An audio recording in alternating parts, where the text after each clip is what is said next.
बिस्मिल्लाहिर्रहमानिर्रहीम। अस्सलाम वालेकुम स्टूडेंट्स, कैसे हैं आप सब। उम्मीद है आप सब खैरियत से होंगे। अल्हम्दुलिल्लाह मैं भी बिल्कुल ठीक हूँ, खैरियत से हूँ, घर पर हूँ। आप लोगों के लिए लेक्चर्स प्रिपेयर कर रही हूँ। उम्मीद करती हूँ कि आप सब लोग भी खैरियत से होंगे और अल्लाह ताला आप सबको अपने हिफ्ज़ व अमान में रखे। आज हम इकनॉमिक्स का सेकंड लेक्चर लेंगे। आज मैं आपको जो लेक्चर डिलीवर करूँगी ये लेक्चर भी चैप्टर नंबर 1 से है। चैप्टर नंबर 1 का ये सेकंड लेक्चर है और चैप्टर नंबर 1 है अबाउट द नेशनल इनकम, कौमी आमदनी का चैप्टर है। और जो टॉपिक आज हम डिस्कस करेंगे वो है various concepts of the national income, कौमी आमदनी के मुख्तलिफ तसव्वुरात। यह है हमारा आज का टॉपिक। लेकिन सबसे पहले आप मुझे ये बताइए कि have you purchase the book, आप लोगों ने बुक ली है? अगर ली है तो वेल डन, और अगर नहीं ली है तो please purchase the book as soon as possible so you can continue your studies with me, we can go side by side. अगर आप लोगों ने बुक अभी तक परचेज नहीं की है तो ये इनकन्वीनियंट होगा आप लोगों के लिए भी और मेरे लिए भी, क्योंकि मैं तो आगे आगे लेक्चर डिलीवर करते जाऊंगी और जब हमेशा आप तभी गेन करते हैं जो आज का लेक्चर आप मुझसे लें और उसको आप रिवाइज करें, रिकॉल करें, और ये तभी पॉसिबल है जब आपके पास बुक होगी। अगर आप लोग डेली का लेक्चर जो है वो उसको रिवाइज नहीं करेंगे, उस पर एक नज़र नहीं डालेंगे तो आपके कॉन्सेप्ट्स जो हैं वो इंटरमिंगल्ड होना शुरू हो जाएंगे और आपको बहुत डिफ़िकल्टी फेस करना पड़ेगी। इंशाल्लाह हालात जल्दी बेहतर हो जाएंगे, इंस्टीट्यूशंस ओपन हो जाएंगे और हम एक दफ़ा दोबारा से फ़ेस टू फेस होंगे, फ़िज़िकल लेक्चर्स आपको डिलीवर करेंगे। लेकिन ये भी एक अच्छा एक्सपीरियंस है, मैंने भी इससे बहुत कुछ लर्न किया है और still I am learning from online classes and I am learning for those methods who can make my lecture more effective and more efficient. So I think कि आप लोगों को भी ज़रूर ऑनलाइन क्लासेस अटेंड करनी चाहिए। आप लोगों की जो फ्रेंड्स, जो क्लास फेलोज़ या जिन जिन बच्चों के बारे में आप जानते हैं, आप उन सबको बताएं कि ऑनलाइन क्लासेस हो रही हैं और ऑनलाइन क्लासेस के लिए वो कॉलेज का चैनल सब्सक्राइब करें ताकि वो भी हमारे साथ हमारी क्लास का पार्ट बने। और मुझे बहुत खुशी होगी जितने ज़्यादा बच्चे मेरी क्लास लेंगे, जितना स्टूडेंट्स जो हैं वो इस क्लास का पार्ट होंगे तो डेफिनेटली एक अच्छा, एक हेल्दी इन्वायरमेंट हम क्रिएट करेंगे। Now come to the topic. The topic of the day is various concepts of the national income.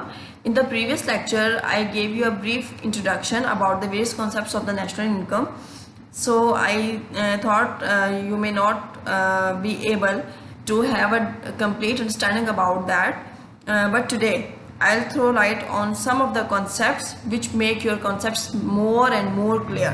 This is my, I will try my level best to make your concepts crystal clear, and if you have any queries, any questions, you can ask to me. I am here for you to, for your convenience and to make your concepts clear. So,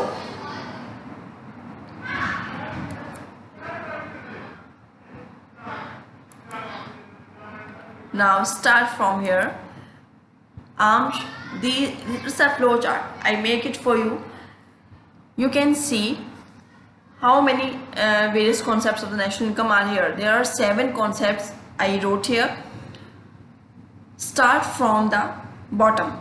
We have to start from the bottom. This is the first concept. खालिस कौमी पैदावार, खालिस कौमी पैदावार, net national product. And the second is खाम मुल्की पैदावार, gross domestic product. The third one is खाम कौमी या मुरक्कब कौमी पैदावार, gross national product.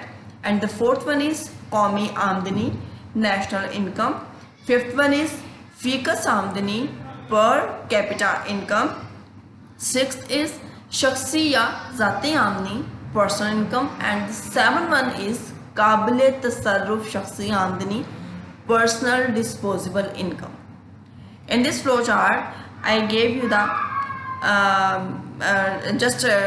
headings of the concepts, and now I'll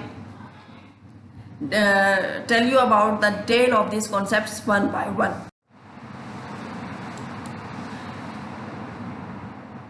The first concept is खाम कौमी पैदावार, GNP, नेट नेशनल प्रोडक्ट।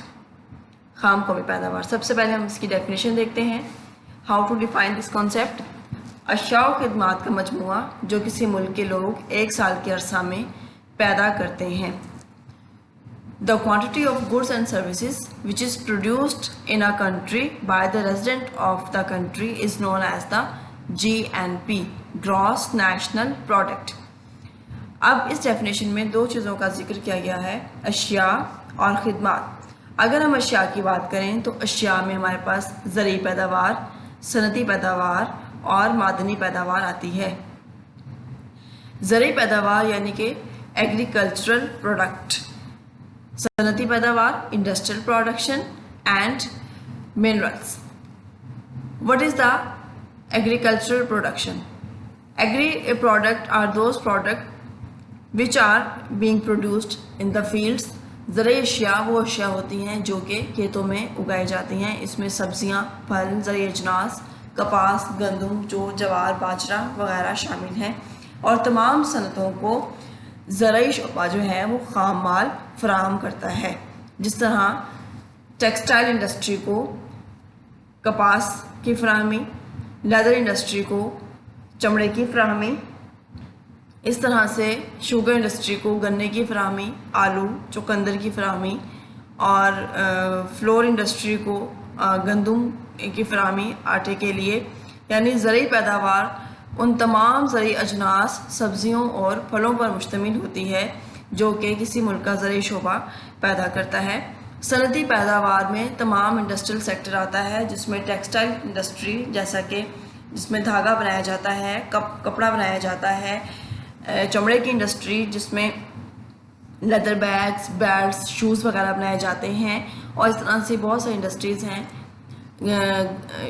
जैसे शुगर इंडस्ट्री है, फ्लोर इंडस्ट्री है, ऑयल की इंडस्ट्री है, तमाम सनती शोबे की पैदावार। इसके बाद है मादनी पैदावार यानी मादनियात जो हमें ज़मीन से हासिल होती हैं जिसमें जिप्सम, ग्रेनाइट, संगे मरमर वगैरह शामिल हैं। इसके अलावा इसमें कोयला और गैस, तेल शामिल हैं, नमक शामिल है। नमक की सबसे बड़ी कान ख्योड़ा में है जो कि नमक का एक बहुत बड़ा ज़ख़ीरा है। यानी तमाम शोबों से हासिल होने वाली पैदावार अशिया के ज़ुमरे में आती हैं। अगर हम खिदमात की बात करें तो खिदमात को फर्दर 2 कैटेगरीज में डिवाइड किया गया है। अफराद यानी पीपल, इदारे यानी इंस्टीट्यूशंस। अफराद में किन किन लोगों की खिदमात शामिल हैं? असातिज़ा, डॉक्टर्स, जज, वकील, सरकारी अफसर। असातिज़ा, मैं भी एक टीचर हूँ जो आपको यहाँ पे लेक्चर डिलीवर कर रही हूँ। मैं इस तरह से आपकी खिदमत कर रही हूँ, आपको तालीम देकर, आपको शऊर दे के। डॉक्टर हमारी खिदमत कैसे करते हैं? हम जब बीमार पड़ते हैं हम डॉक्टर के पास जाते हैं, वो हमारा एग्जामिनेशन करते हैं, हमें मेडिसिन, डिजीज़ को डायग्नोस करते हैं, मेडिसिन एडवाइस करते हैं। जज कैसे खिदमत करते हैं? जज तमाम जो है वो केसेस का स्टडी करते हैं, उनका फ़ैसला करते हैं, किसी मुल्क में अमन व अमान कायम रखते हैं, इंसाफ कायम रखते हैं। वकील, अदालत में अपना मुकदमा पेश करने के लिए हमें किसी न किसी ऐसे शख्स की ज़रूरत होती है जो तमाम कानूनी शिकों को जानता हो और उसकी हेल्प के बगैर हम अपने अदालत में मुकदमा अच्छे तरीके से प्रेजेंट नहीं कर सकते। सरकारी अफसरान, तमाम वो लोग जो हुकूमत के मुलाजिम हैं, सरकारी मुलाजिम कहलाते हैं, और उसमें जो लोग हाई रैंक्स पर हैं उनके पास ज़्यादा जिम्मेदारी हैं, जैसे सेक्रेटरीज हैं, कमिश्नर्स हैं, डिप्टी कमिश्नर्स हैं, एडीओज़ वगैरह हैं, डायरेक्टर्स हैं। ये तमाम लोग सरकारी मुलाजमीन जो कि हुकूमत के मुलाजमीन हैं, सरकारी अफसरान कहलाते हैं। इसी तरह से अगर हम इदारों की बात करें तो इदारों में सबसे पहले हम बैंक्स को देखते हैं। बैंक एक ऐसा इदारा है जो हमारी अमानतों को जमा करता है और उन्हें फर्दर तकसीम करता है कर्ज़ों की सूरत में। हम बैंकों में लॉकर्स इशू करवाते हैं जहाँ पर हम अपनी ज्वेलरी वगैरह और अपने कीमती डॉक्यूमेंट्स रखवाते हैं। हम बैंकों में अपना पैसा जमा करवाते हैं ताकि वो महफूज रहे। हम बैंकों में सेविंग्स अकाउंट्स ओपन करवाते हैं जहाँ पे हम अपना पैसा जमा कराते हैं, और जितना पैसा हम जमा करवाते हैं उससे कुछ ज़्यादा ही हमें मुनाफे के तौर पे वापस मिलता है। इस तरह से जो नए करेंसी है, जो न्यू नोट्स हैं, जैसे हम ईदैन पर इस्तेमाल करते हैं बच्चों को ईदी देने के लिए, वो भी हमें बैंक से ही इशू करती हैं। इसके बाद बीमा कंपनियां हैं, इंश्योरेंस कंपनियां वो कंपनियां होती हैं जो लोगों की लाइफ इंश्योरेंस करती हैं, जो लाइफ सेविंग सर्टिफिकेट्स इशू कर रही होती हैं, जो वेडिंग सर्टिफिकेट्स देती हैं, एजुकेशन सर्टिफिकेट्स देती हैं। जैसे अगर मैं अपनी बात करूं, मैंने एक इंश्योरेंस पॉलिसी ली हुई है 20 ईयर्स के लिए, और मैंने हर साल 1 लाख रुपया 20 साल तक देना है, यानी 20 साल में मेरे 20 लाख रुपए जमा हो जाएंगे। और मैंने ये इंश्योरेंस पॉलिसी क्यों ली है, क्या इंटरेस्ट था मुझे, क्या अट्रैक्शन मुझे दी गई, मुझे इंश्योरेंस कंपनी वालों ने ये कहा कि आप हमारे पास 1-1 लाख रुपए की 20 साल तक इन्वेस्टमेंट करवाएं, तो 20 साल बाद हम आपको 20 लाख की बजाय 40 लाख रुपए देंगे, यानी आपके पैसे को डबल करके हम आपको वापस करेंगे। लेकिन उसके लिए शर्त यह है कि 20 साल तक आपने हमें पैसे जमा करवाते रहना है, ताकि हम उस पैसे को फर्दर इन्वेस्टमेंट के लिए इस्तेमाल कर सकें। इस तरह से जहाज़रान कंपनियां हैं। जहाज़रान कंपनियां यानी ऐसी कंपनियां जो मुल्क में हवाई जहाज़ और बहरी जहाज़ों का ऑपरेशन जो है उसे कंट्रोल करते हैं। जैसे पाकिस्तान में बहुत सी हवाई जहाज़ कंपनियां हैं। Pakistan international airline PIA Pakistan की नेशनल एयरलाइन है। इसके अलावा पाकिस्तान में एयर ब्लू और एमिरेट्स वगैरह डिफरेंट एयरलाइंस भी ऑपरेट कर रही हैं। ज़राए मवासलात ऐसे ज़राए हैं जो यानी ज़राए ट्रांसपोर्ट इसमें आते हैं सफ़र करने के ज़राए, जिनके ज़रिए हम एक शहर से दूसरे शहर, एक इलाके से दूसरे इलाके में सफ़र करते हैं। जिस तरह बस सर्विसेज हैं, कार सर्विसेज हैं, ट्रेन्स वगैरह हैं।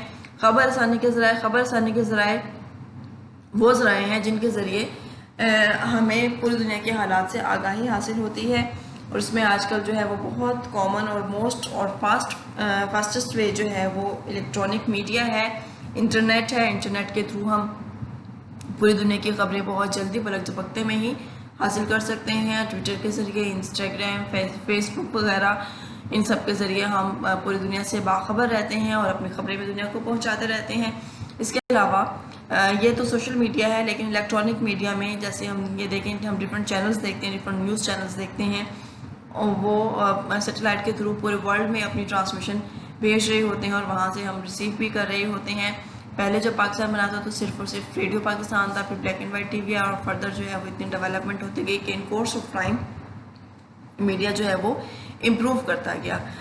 अब ये खाम कौमी पैदावार यानी GNP को कैसे मैयर करते हैं, इसमें तो हमने ये वाले स्टेप्स देखे हैं कि हम अशिया में इन अशिया को शामिल करते हैं और खदमात में हम इन खदमात को शामिल करते हैं। लेकिन जब भी कोई चीज़ कैलकुलेट की जाती है, जब भी किसी चीज़ का तखमीना या अंदाज़ा लगाया जाता है, तो उसके लिए कुछ ना कुछ एहतियाती तदाबीर ज़रूर मद्देनज़र रखी जाती हैं। अगर उन एहतियाती तदाबीर को मद्देनज़र ना रखा जाए तो कभी भी हमारे पास एक क्लियर पिक्चर नहीं आती है, एक ट्रांसपेरेंट पिक्चर नहीं आती, या हमारे सही अदाद शुमार हासिल नहीं होते। तो सबसे पहला पॉइंट क्या है, सबसे पहली एहतियात जो है वो to avoid the double counting, दोहरी गिनती से बचाओ। कैसे बचा जा सकता है? दोहरी गिनती का मतलब क्या होता है कि एक चीज़ को बार बार काउंट करते जाना। अब एक चीज़ को बार बार काउंट कैसे करते हैं, जिस तरह हमने कपड़ा देखना है, जैसे 1 गज लॉन की कीमत 160 रुपये है, या तो हम एक फाइनल कपड़े की प्राइस यानी कि 160 रुपया ले लेंगे, या फिर हम ये करेंगे कि कपास से धागा बनने, कपड़े बनने तक के तमाम मराहिल को शामिल कर लिया जाएगा।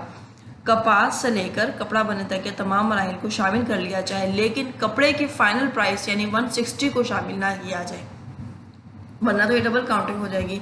अब कपास जो है वो कपास से धागा बनने के बहुत सारे फेजेस हैं कि कपास को पहले उसकी छटाई होती है, उसको क्लीन किया जाता है, उसमें से सीड्स और कीड़े वगैरह निकाले जाते हैं, फिर उसे कोन्स पे चढ़ाया जाता है, फिर उन कोन से थ्रेड बनता है, फिर थ्रेड को मज़ीद फाइन किया जाता है, फिर इस तरह से होते होते वो एक फाइनल थ्रेड बनता है, उस थ्रेड से कपड़ा बनता है। यानी इन तमाम स्टेजेस को जमा कर लिया जाए तो भी ठीक है, या इन तमाम स्टेजेस को इग्नोर करके फाइनल आखिरी तैयार करदा शक्ल को देख लिया जाए तो वो भी ठीक है। मरला वाला इजाफा यही है कि कपास से लेके कपड़ा बनने तक के तमाम मराहिल को ऐड कर ले जाए, लेकिन कपड़े की फाइनल प्राइस को छोड़ दे जाए, या शय के आखिरी तैयार करदा शक्ल से मुराद ये है कि फाइनल आप जो है वो प्रोडक्ट ले लें, यानी कपड़े की 160 रुपये गज कपड़े की कीमत ले लें और तमाम के जो मराहिल हैं उन सबको इग्नोर कर दें। ज़ाती इस्तेमाल की अशिया को शुमार करना, वो अशिया जो ज़ाती इस्तेमाल में आती हैं उनको GNP में शामिल नहीं किया जाता। जैसे ज़ाती कार, मेरी गाड़ी जो मेरी अपने ऐशो आराम के लिए है, जिसे मैं कॉलेज आने जाने के लिए इस्तेमाल करती हूँ, जिसे मैं अपने बच्चों को पिक एंड ड्रॉप करने के लिए इस्तेमाल करती हूँ, जिस पे मैं बाहर आती जाती हूँ, घूमती फिरती हूँ। लेकिन अगर अपनी उसी गाड़ी को मैं पार्ट टाइम ऊबर या क्रीम के तौर पर यूज़ करूँ, जैसे कि आप जानते हैं कि ऊबर या क्रीम टैक्सी सर्विसेज हैं, तो उसके अगेंस्ट मैं डेफिनेटली कुछ ना कुछ इनकम हासिल करूँगी। वो जो इनकम होगी वो मेरी जीएनपी में शामिल हो जाएगी। लेकिन अगर मैं गाड़ी को सिर्फ अपने ज़ाती इस्तेमाल के लिए रखती हूँ और उसको मैं एज ए टैक्सी यूज़ नहीं करती या रेंट आउट नहीं करती, तो फिर उस गाड़ी की आमदनी जो है वो जीएनपी में शामिल नहीं होगी। इसी तरह जो मेरा मकान है, जो मेरा अपना मकान है, उसमें मैं रह रही हूँ, मेरा ज़ाती मकान है, तो उसका कोई किराया नहीं है, ना उसकी आमदनी जीएनपी में शामिल होगी। लेकिन अगर मैंने अपने मकान का एक पोर्शन किराए पर दे रखा है तो वो वाला जो किराया है वो जीएनपी में शामिल हो जाएगा, क्योंकि वो मेरे ज़ाती इस्तेमाल में नहीं है, बल्कि मेरे मकान का वो हिस्सा जो मुझे एक आमदनी जनरेट करके दे रहा है, लिहाजा वो जीएनपी में शामिल हो जाएगा। घरेलू ख़वातीन की खिदमत, इससे मुराद वो खिदमत हैं जो हम डेली घरों में दे रहे होते हैं, मैं भी दे रही होती हूँ, आप सब लोग भी कर रहे होते हैं, लाइक घर की क्लीनिंग करना, डिश वॉशिंग, लॉन्ड्री, कुकिंग करना, बच्चों की केयर करना, और कोई बीमार पड़ जाए तो उसकी केयर करना। मतलब ये सारे काम जो है वो हम फ्री ऑफ कॉस्ट कर रहे होते हैं, उसके अगेंस्ट हम कोई भी इनकम चार्ज नहीं कर रहे होते। तो घरेलू ख़वातीन की खदमात भी जीएनपी में शामिल नहीं होती, क्योंकि इसके अगेंस्ट वो कोई मुआवजा अर्न नहीं कर रही होती। लेकिन जैसे कि हम मेड रखते हैं, डेफिनेटली मेड को हम पे करते हैं, उससे हम फ्री ऑफ कॉस्ट काम नहीं करवाते, तो उसकी इनकम जो है वो जीएनपी में शामिल होती है। ज़ख़ीरा अंदोज़ी, स्मगलिंग के बारे में गलत है तो शुमार फ्राहम करना। ज़ख़ीरा अंदोज़ी क्या है कि एक किसी चीज़ को स्टॉक कर लेना, जब एक चीज़ की कीमत कम हो जाए तो उसको स्टॉक कर लेना, और जब उस चीज़ की कीमत बढ़ जाए तो उसको सेल करना, ताकि ज़्यादा से ज़्यादा मुनाफा कमाया जा सके। आपके जहन में क्या बात आती है कि आजकल जो मोस्ट सूटेबल और फिट एग्जांपल है वो इसकी पेट्रोल है।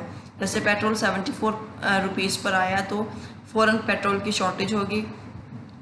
पेट्रोल पंप मालिकान ने ये कहना शुरू कर दिया कि हमारे पास पेट्रोल है ही नहीं। Actually they were stocking the petrol, वो उन्होंने पेट्रोल को स्टॉक करना शुरू किया, क्योंकि उन्हें पता था कि कुछ ही दिनों में petrol prices again rise up हो जाएंगी, और उस टाइम जो है वो उन्होंने 74 रुपीज़ पर जो पेट्रोल परचेज़ किया था उसको इन स्टॉक रखा, और जैसे ही पेट्रोल प्राइसेस 25 रुपीज़ अब गई, 100 रुपीज़ पर लीटर पेट्रोल है, तो उन्होंने उस पेट्रोल को सेल करना शुरू किया, और आप काउंट कर सकते हैं कि 1 लीटर पे वो 25-26 रुपीज़ का प्रॉफिट अर्न कर रही हैं। इसी तरह से चीनी, जब भी गर्मियाँ आती हैं तो चीनी को स्टॉक कर लिया जाता है, उसकी आर्टिफिशियल शॉर्टेज क्रिएट कर दी जाती है। इसी तरह से लीमू, जैसे रमज़ान में आप देखते हैं कि रमज़ान से पहले 150-160 पर केजी होता है, लेकिन जैसे ही रमज़ान शुरू होता है 400-450 पर केजी हो जाता है, क्योंकि उसको जब हाई प्राइस पे सेल करके ज़्यादा प्रॉफिट अर्न किया जाता है। स्मगलिंग क्या होती है? स्मगल गुड्स वो वाली अशिया होती हैं जो इलीगली बॉर्डर क्रॉस करा के आई जाती हैं। जैसे आपने सुना होगा पेशावर बाड़े का नाम या कोयटा बाड़े का नाम। बड़ा मार्केट्स वो वाली मार्केट्स हैं जहाँ पे हमें स्मगल गुड्स मिलते हैं, और बहुत अच्छी अच्छी अशिया, बड़ी कीमती अशिया, इंपोर्टेड अशिया हमें बहुत ही लो प्राइस पर मिल जाती हैं।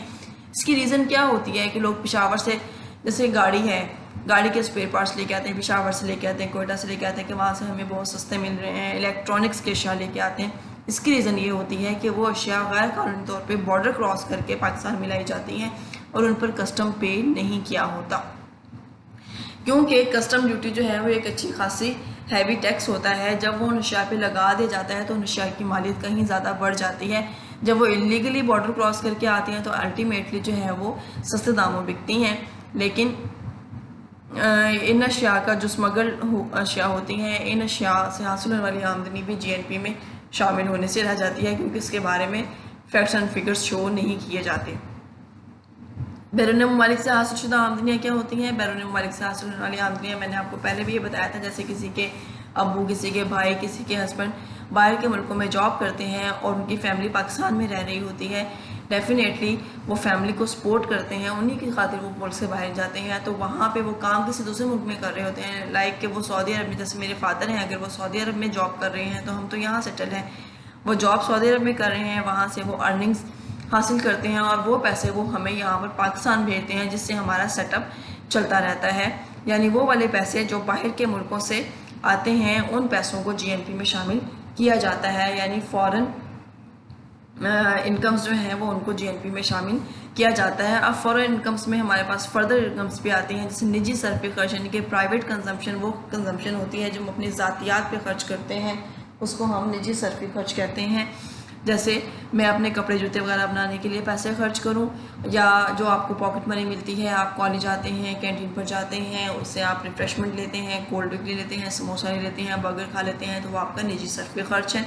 हुकूमत का सरफी खर्च क्या है? हुकूमत अपने मुलाजमीन को तनख्वाहें देने के लिए, अलाउंसेस देने के लिए, पेंशन देने के लिए, वज़ाइफ देने के लिए जो अखराजात करती है वो हुकूमत का सरफी खर्च कहलाता है। निजी सरमायाकारी क्या है? प्राइवेट इन्वेस्टमेंट यानी कि ज़ाती सरमायाकारी। ये वो वाली सरमायाकारी होती है जो कि एक शख्स जो है वो अपने लिए करता है। जैसे कोई शख्स, किसी ने जूतों की दुकान खोली है, तो इसका मतलब ये है कि उसने जूतों का कारोबार शुरू किया है, उसने बिज़नेस में पैसा इन्वेस्ट किया है। ये लाजमी नहीं है हमारे ज़हन में एक कॉन्सेप्ट आता है कि जी जो बिज़नेसमैन है वो कोई बहुत बड़ा हाई फाई और अमीर बंदा होगा, ऐसा नहीं होता। किसी ने करियाने की दुकान भी खोली है तो वो उसका अपना बिजनेस है और वो एक बिजनेसमैन है। किसी ने कपड़े का कारोबार शुरू किया है तो वो भी एक बिजनेसमैन है। सरकारी सरमायाकारी क्या है? सरकारी सरमायाकारी ऐसी सरमायाकारी होती है जो हुकूमत की तरफ से की जाती है, यानी हुकूमत की तरफ से जो पार्क, स्कूल्स, कॉलेजेस, हॉस्पिटल्स वगैरह बनाए जाते हैं वो सारी सरकारी सरमायाकारी के ज़मरे में आती है। गैर मुल्की सरमायाकारी क्या है? गैर मुल्की कंपनियां पाकिस्तान में सरमायाकारी करें तो वो गैर मुल्की सरमायाकारी कहलाती है। इसकी बेस्ट एग्जाम्पल हम सैमी डेवो से लेते हैं। डेवो बस सर्विस जो कि पहले सैमी डेवो थी, वो कोरियन कंपनी थी। कोरिया ने वो बस सर्विस पाकिस्तान में इंट्रोड्यूस करवाई और पाकिस्तान में डेवो से पहले कोई भी ऐसी बस सर्विस नहीं चल रही थी। कोरिया ने यानी पाकिस्तान में इन्वेस्टमेंट की, वो गैर मुल्की सरमायाकारी थी और वो बस सर्विस बहुत सक्सेसफुल रही यहाँ पे, क्योंकि जो लग्जूरियस ट्रैवलिंग एनवायरनमेंट उन्होंने दिया उससे पहले पाकिस्तान में उसका कोई कॉन्सेप्ट ही नहीं था कि ऐसा ट्रैवलिंग जो है वो पाकिस्तान में हो सकती है। दरामदाद और बरामदाद का फ़र्क। दरामदाद वो अशिया होती हैं, इंपोर्ट्स इनको कहते हैं, जो बाहर के मुल्कों से मंगवाई जाती हैं, और बरामदाद वो अशिया होती हैं, उनको एक्सपोर्ट्स कहते हैं, जो बाहर के मुल्कों को बेच जाती हैं या भेज जाती हैं। अब किसी भी मुल्क के लिए फ़ायदा मंद ये होता है कि उसकी बरामदात ज़्यादा से ज़्यादा हो और उसकी दरामदात कम से कम हो, क्योंकि बरामदात ज़्यादा होने का मतलब ये है कि हम बाहर के मुल्कों से पैसा कमाते हैं, और दरामदात ज़्यादा होने का मतलब ये है कि हम बाहर के मुल्कों को पैसा ज़्यादा भेज रहे होते हैं। लेकिन ये हमारे लिए एक अच्छी सूरत हाल नहीं होती है। अनफॉर्चुनेटली पाकिस्तान में हमारे यहाँ पे एक डिमॉन्स्ट्रेशन इफेक्ट बहुत स्ट्रॉन्ग इफेक्ट है, यानी इसका मतलब ये है कि हम नमूद नुमाइश और दिखावे वाले लोग हैं कि हम हर चीज़ को बहुत ज़्यादा ये हाईलाइट करते हैं। अगर हमारे पास कोई इंपोर्टेड चीज़ हो कि ये बैग इंपोर्टेड है, ये शूज़ इंपोर्टेड है। लेट्स सपोज आप इंटीरियर मार्केट में ही जाते हैं, आपने बच्चे का एक सूट लेना है, आप उसे कहते हैं कि ये सूट इतना महंगा क्यों है। सपोज उसने आपको बताया कि 1 साल के बच्चे का सूट 800 रुपये, तो आप कहते हैं छोटा सा तो सूट है, इतना महंगा क्यों है? तो फ़ौरन वो कहता है आपसे, बाजी ये थाई का है, इम्पोर्टेड है। इसका मतलब ये है कि एक चीज़ जो बाहर से आई है, आपकी लीगल बाउंड्री के थ्रू आई है, लीगल बाउंड्री क्रॉस करके आई है, उस पर कस्टम ड्यूटी लग गई है, जिसकी वजह से उसकी प्राइस बढ़ गई थी। अब डेफिनेटली दुकानदार ने अपना प्रॉफिट मार्जिन भी रखना है, इसलिए वो चीज़ आपको महंगी मिलती है। वो आपसे कहेगा बाजी आप ये 500 वाला सूट लेना है, ये पाकिस्तान का बना हुआ है, क्योंकि ये सस्ता इसलिए है क्योंकि एक पाकिस्तान में बना हुआ है, लोकली बना हुआ है, तो उस पर सेकंड कॉन्सेप्ट नहीं is about the net national product, खालिस कौमी पैदावार। खालिस कौमी पैदावार से क्या मुराद है? अगर खाम कौमी पैदावार में से सरमाए की शिकस्तो रीख्त या अमले फरसूदगी के अखराजात निकाल दिए जाएं। खाम कौमी पैदावार क्या है? GNP। GNP क्या थी? अभी अभी मैंने आपको पढ़ाया है। GNP में क्या है?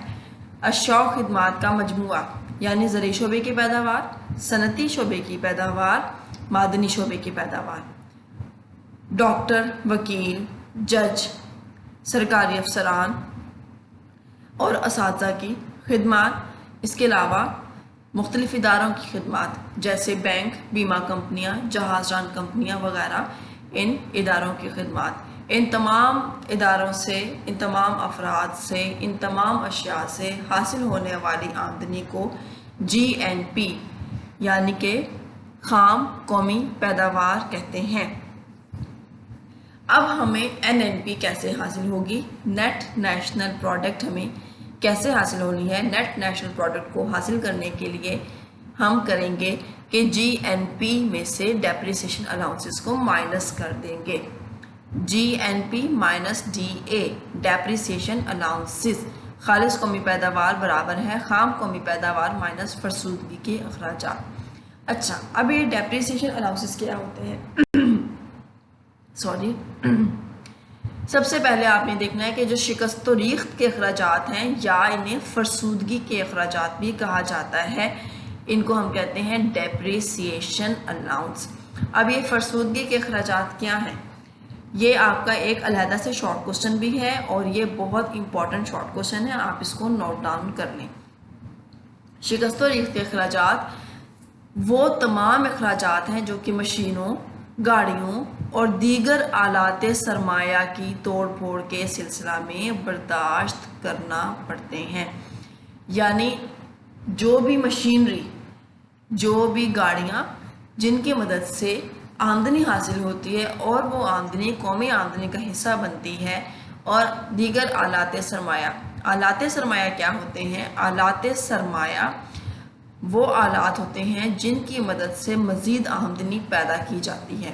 उनकी तोड़ फोड़ के सिलसिला में, तोड़ फोड़ से मुराद सिर्फ उनका टूटना फूटना नहीं है, इससे मुराद ये भी है कि उन चीज़ों को मेंटेनेंस की ज़रूरत होती है, उन चीज़ों को रिपेयर की ज़रूरत होती है। जैसे एक रिक्शा ड्राइवर है, वो रिक्शा चलाता है, ठीक है, तो क्या वो रिक्शा ऐसे ही चलाता रहेगा? नहीं, उसे रिक्शे को मेंटेन रखना पड़ेगा, अपने ऑटो को मेंटेन रखना पड़ेगा। वो कैसे मेंटेन रखेगा? वो वक्त पर उसका मोबिल ऑयल चेंज करेगा। अगर वो उसका मोबिल ऑयल चेंज नहीं करेगा तो रिक्शे के इंजन पर जोर पड़ेगा और एटलीस्ट इंजन ख़राब हो जाएगा। वो टायर्स वगैरह चेक करता रहेगा, वो ब्रेक्स वगैरह चेक करेगा, वो रिक्शे का पूरा ख्याल रखेगा, और अगर कोई ख़राबी पैदा हो जाएगी तो वो उस ख़राबी को फ़ौरन दूर करवाएगा। लेकिन ख़राबी दूर करवाने के लिए और चीज़ों को उनकी ओरिजिनल हालत में, मेंटेन हालत में, फिट हालत में रखने के लिए उसके पास पैसे कहाँ से आएंगे? वो पैसे उसके पास उसी आमदनी में से आएंगे जो उसने रिक्शा कमाकर हासिल की है। जैसे अगर वो एक महीने में रिक्शा चलाकर 30,000 रुपये कमाता है तो उस 30,000 में से कम अज़ कम 5,000 रुपये वो एक साइड पर रखेगा कि अगर खुदा न खास्ता कोई हादसा ही हो जाए, रिक्शे का कोई एक्सीडेंट हो जाए या टायर बदलवाना पड़ जाए या इसकी बैटरी तब्दील करवाना पड़ जाए या कोई और काम करना पड़े, तो उस टाइम उसे परेशानी ना हो, बल्कि इसी आमदनी में से जो उसने जिस रिक्शे को चलाकर कमाई है वो उसको इस्तेमाल में ला सकेगा। दूसरी बात ये है कि एक टाइम आएगा कि उस रिक्शे को उसे सेल करके वो नया रिक्शा लेगा। जब उसका रिक्शा पुराना हो जाएगा तो नए रिक्शा लेने के लिए उसके पास पैसे कहाँ से आएंगे? इसी रिक्शे में से वो थोड़े थोड़े पैसे से एक साइड पे करता जाएगा और आखिरकार जब रिक्शा तब्दील करने का वक्त आएगा तो उसके पास इतने पैसे इकट्ठे हो चुके होंगे कि वो एक नया रिक्शा ख़रीद सकेगा। जैसे यहाँ पे हमने एक जो एग्ज़ाम्पल ली है, जो एग्ज़ाम्पल आपकी बुक में गिवन है, अभी मैंने आपको खुद से एग्ज़ाम्पल बताई थी, ये बुक वाले एग्ज़ाम्पल मैं आपको बता रही हूँ कि एक काश्तकार 3 लाख रुपए में एक ट्रैक्टर खरीदता है। काश्तकार क्या? वो शख्स, यानी किसान आप समझें, जो ज़मीनों पर हल चलाता है, जो ज़मीनों पर फसलें उगाता है, वो काश्तकार है। उसने एक ट्रैक्टर ख़रीदा है, 3 लाख रुपए का ट्रैक्टर उसने ख़रीदा है और उस ट्रैक्टर की गारंटी 20 ईयर्स 20 साल है। उसकी गारंटी 20 साल है, यानी वो ट्रैक्टर 20 साल बाद एक्सपायर हो जाएगा। हर चीज़ की एक एक्सपायरी होती है ना, वो ट्रैक्टर 20 साल बाद एक्सपायर हो जाएगा। तो 20 साल बाद जब ये ट्रैक्टर एक्सपायर हो जाएगा तो फिर वो काश्तकार क्या करेगा? उसके पास नया ट्रैक्टर ख़रीदने के लिए पैसे कहाँ से आएंगे? क्योंकि उसकी फसलों का दारोमदार बहुत ज़्यादा ट्रैक्टर पर है। ट्रैक्टर के ज़रिए वो हल चलाता है, ट्रैक्टर के ज़रिए वो बीज काश्त करता है, ट्रैक्टर के ज़रिए वो स्प्रे करता है, थ्रेशर लगाता है, हार्वेस्टर यूज़ करता है, बहुत सारे काम उसको करने होते हैं। तो ट्रैक्टर उसके लिए बहुत ज़्यादा इम्पोर्टेंट है क्योंकि उसकी अच्छी फसल का दारोमदार इस ट्रैक्टर पर है। 20 साल बाद नया ट्रैक्टर ख़रीदने के लिए वो पैसे कहाँ से हासिल करेगा? वो इसी ट्रैक्टर से जो फसलें उगेंगी, उन फसलों को जब वो बेचेगा तो उस रकम में से वो हर साल 15,000 रुपये की एक रकम शिकस्त व रीख्त के अलाउंस के तौर पर अलहदा रखता रहेगा। और जब वो हर साल 15,000 रुपये बचाएगा तो इसका मतलब ये है कि 20 साल बाद उस शख्स के पास 3 लाख रुपए इकट्ठे हो जाएंगे और उन 3 लाख रुपयों से वो काश्तकार एक नया ट्रैक्टर ख़रीद लेगा, जो ट्रैक्टर उसके जो है वो काश्तकारी के सिलसिले को जारी रखेगा। यानी 20 साल बाद जब उसका ट्रैक्टर एक्सपायर हो जाएगा तो वो काश्तकार इस बात पर अफसुर्दा या परेशान नहीं होगा कि अब वो फसलें कैसे काश्त करेगा या फसलें काश्त करने के लिए उसके पास नया ट्रैक्टर ख़रीदने के लिए सरमाया कहाँ से आएगा? वो सरमाया ऑलरेडी वो इसी ट्रैक्टर से हासिल करदा आमदनी से बचाता रहा है और अब वो इस पोजीशन में है कि वो उस ट्रैक्टर को बेच कर जब वो ट्रैक्टर एक्सपायर हो गया है तो वो एक नया ट्रैक्टर ख़रीद लेगा और इस तरह से सरमायाकारी का ये सिलसिला जारी रहेगा और सरमाया असली हालत में मौजूद रहेगा। सरमाया असली हालत में मौजूद रहने का क्या मतलब है? क्योंकि जो वो 15-15 हज़ार रुपये वो जमा कर रहा है वो उसे अपनी आमदनी के तौर पे इस्तेमाल नहीं करता, इसे खर्च में नहीं लेके आता, वो उसको सेव ही करता रहा है। तो ये जो सेविंग है, ये सेविंग उसके फ्यूचर में काम आएगी। जब 20 साल बाद ट्रैक्टर एक्सपायर हो जाएगा तो डेफिनेटली वो नया ट्रैक्टर लेगा। आज मैंने आपको जो कॉन्सेप्ट्स दिए हैं वो मैंने आपको GNP ग्रॉस नेशनल प्रोडक्ट का कॉन्सेप्ट दिया है और मैंने आपको NNP नेट नेशनल प्रोडक्ट का कॉन्सेप्ट दिया है। NNP में आपको एक कॉन्सेप्ट मैंने बताया है डेप्रिसिएशन अलाउंस का, यानी कि शिकस्त और रीख्त के अखराजात का। शिकस्त और रीख्त के अखराजात ये एक बहुत इंपॉर्टेंट शॉर्ट क्वेश्चन है। डियर स्टूडेंट्स, मैं आपको ये बात बताती चलूँ कि नेशनल इनकम के जो वेरियस कॉन्सेप्ट्स हैं, ये 7 कॉन्सेप्ट्स हैं। इन 7 को हम कंबाइन करेंगे तो हमारा एक लॉन्ग क्वेश्चन बन जाएगा, ठीक है। और ये 7 के 7 कॉन्सेप्ट्स इटसेल्फ शॉर्ट क्वेश्चन है, यानी हर कॉन्सेप्ट एक शॉर्ट क्वेश्चन भी है।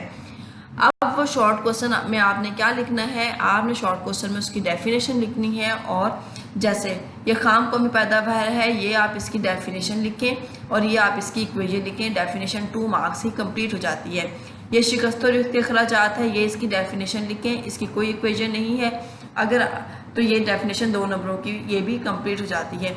आपके बुक में चैप्टर की बैक पे तमाम शॉर्ट डेफिनेशंस गिवन है, आप वहाँ से डेफिनेशन लिखें। आपकी बुक में बहुत सारा इन डिटेल दिया हुआ है, आपको वो सारी डिटेल करने की ज़रूरत नहीं है। आपने सिर्फ क्या करना है, आपने डेफिनेशन लिखनी है। लाइक आप ये डेफिनेशन लें, ठीक है, इस तरह से आप इसकी ये इक्वेशन लें और आप अगर कोई उसकी एग्जांपल है तो आप वो एग्जांपल लें, दैट्स इट। लॉन्ग क्वेश्चन के लिए आपने सातों के सातों कॉन्सेप्ट्स को इकट्ठा करके क्वेश्चन लिखना है, वो आपको लॉन्ग क्वेश्चन हो जाएगा। और बाकी तमाम जो कॉन्सेप्ट्स हैं यानी 7 के 7 पॉइंट्स हैं वो 7 शॉर्ट क्वेश्चंस हैं। अब अगर किसी शॉर्ट क्वेश्चन के अंदर किसी पॉइंट के अंदर कोई और डेफिनेशन आती है, जैसे ये वाली डेफिनेशन शिकस्त और रीख्त के अखराजात की आई हुई है, तो ये भी एक शॉर्ट क्वेश्चन है। आगे आपको इंतकाली अदायगियों की डेफिनेशन आएगी, वो भी एक पॉइंट के अंदर है, वो भी एक शॉर्ट क्वेश्चन है। साथ साथ मैं आपको बताते जाऊँगी। Chapter number 1 is most important chapter regarding the short questions and the long question, don't ignore it. आपने हर हाल में इस चैप्टर के तमाम लॉन्ग क्वेश्चंस और तमाम शॉर्ट क्वेश्चंस बहुत अच्छे से याद करने हैं। मैं फिर बता रही हूँ, शॉर्ट क्वेश्चंस की परफेक्ट डेफिनेशन आपको चैप्टर के बैक पे क्वेश्चंस बनाकर दी गई है। जैसे आप फर्स्ट ईयर में याद करते रहे उस तरह से आपने सेकेंड ईयर में भी याद करना है। आज मैंने आपको ये 2 डेफिनेशंस पढ़ाई हैं। 2 डेफिनेशंस ये बहुत अच्छी और डिटेल डेफिनेशन थी, इसलिए आज मैंने ये 2 ही पढ़ाई हैं। होपफुली आपको समझ आ गई होंगी। अगर फर्दर आपको कोई चीज़ कंफ्यूज कर रही है तो आप मुझसे क्वेश्चन कर सकते हैं। कमेंट्स में अपने क्वेश्चन आप मुझे टाइप करके भेजें। कोई आपकी क्यूरीज हैं, कोई आपके क्वेश्चंस हैं, anything which is confusing you, I am here to clear your confusion. आप you can ask to me freely, there is no issue. और होपफुली कि आपको ये समझ आ गया होगा। अगर आपको कोई चीज़ समझ नहीं आई है तो मैं तो हूँ ही आपको यहाँ बताने के लिए, और दुआ करते हैं कि एज सुन एज़ पॉसिबल